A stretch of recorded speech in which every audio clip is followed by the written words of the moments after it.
Hello again. I am Buttercream Bae. Welcome to the YouTube channel for the Baking Baes. And I'm just one half of that. Sugar Bae is the other half. But right now we're going through a series called The Basics.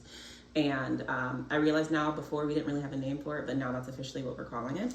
And we're just going through kind of the things that we have learned, just some tips and tricks that have helped us and that now we teach the students because you know, why not share all of this good information? It can make things a lot easier for you.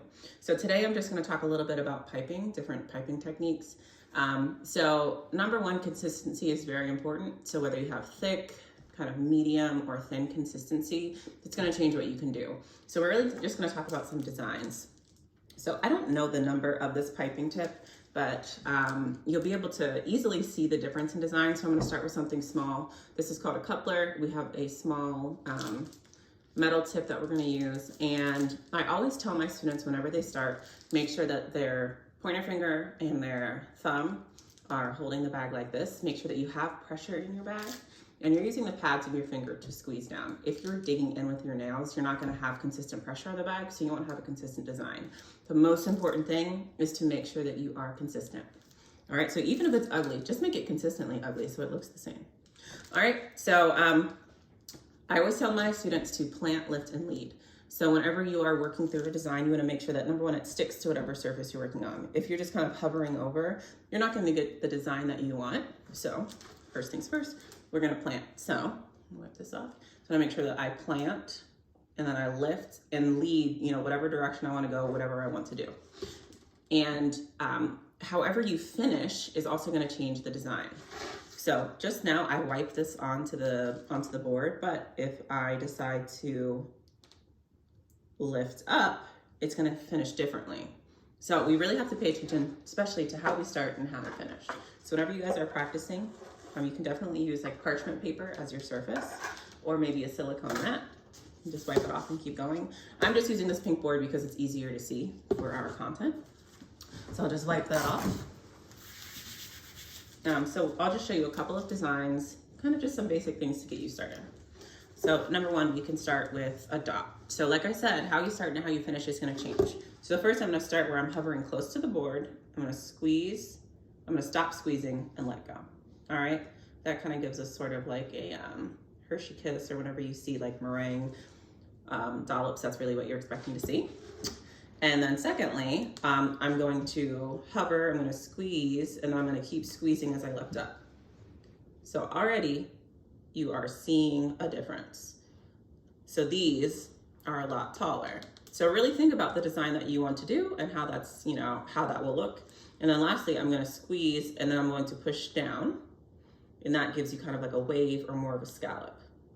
So how you start, how you finish, it's going to affect all of that. So with this in mind, I'm going to show you a few designs that you could do. So starting with this wave, this is like a traditional border. So I'm just going to go up in the direction that I start and pull down away. And I'm going to push onto the board so that I can go right on top of it, so I don't have too much buildup. So this is like a traditional border that you would expect to see. Similarly, I'm sure a lot of you guys see a rope design. So that is, or actually we'll start with rosettes. So rosettes are just, you know, creating spirals. So we're starting in the middle. We're going to go around. We want to make sure that we are hugging the sides.